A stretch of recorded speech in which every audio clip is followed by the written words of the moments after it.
హల్లెలూయా. యేసుక్రీస్తు నామములో అందరికీ వందనాలండి. సముద్రం సృష్టికర్త అయినటువంటి దేవుణ్ణి జ్ఞాపకాన్ని చేస్తుంది. ఎందుచేతనంటే 146వ కీర్తన 6వ వచనం చెబుతుంది, ఆయన ఆకాశమును, భూమిని, సముద్రమును, దానిలోని సమస్తమును సృజించిన వాడని. ఈ విశాలమైనటువంటి సముద్రాన్ని దేవుడే సృజించారు. ఈ ఆకాశాన్ని, భూమిని సృజించిన వాడు దేవుడే.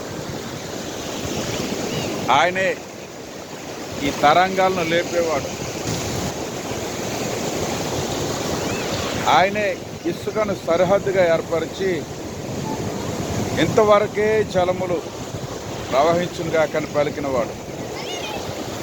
దేవుడే సమస్త సృష్టిని నిర్వహిస్తున్నవాడు. కాబట్టి సృష్టికర్త అయిన దేవుణ్ణి మనం సేవించాల్సిన వారమై ఉన్నాం. ఈ సముద్ర కెరటాలు ఇవి ప్రభువును స్తుతిస్తున్నాయి. పక్షులు కిలకిల రావాలతో ప్రభువును స్తుతిస్తున్నాయి.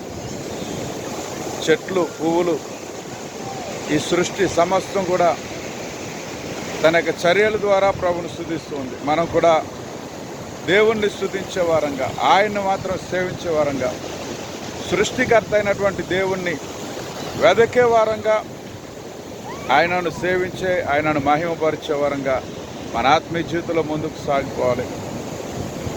నిత్యము ఆయన్ని స్తుతిస్తూ ఆయనను మహిమపరుస్తూ ముందుకు సాగే కృప దేవుడు మనకందరికీ సమృద్ధిగా అనుగ్రహించి ఆశీర్వదించునుగాక. ఆమేన్.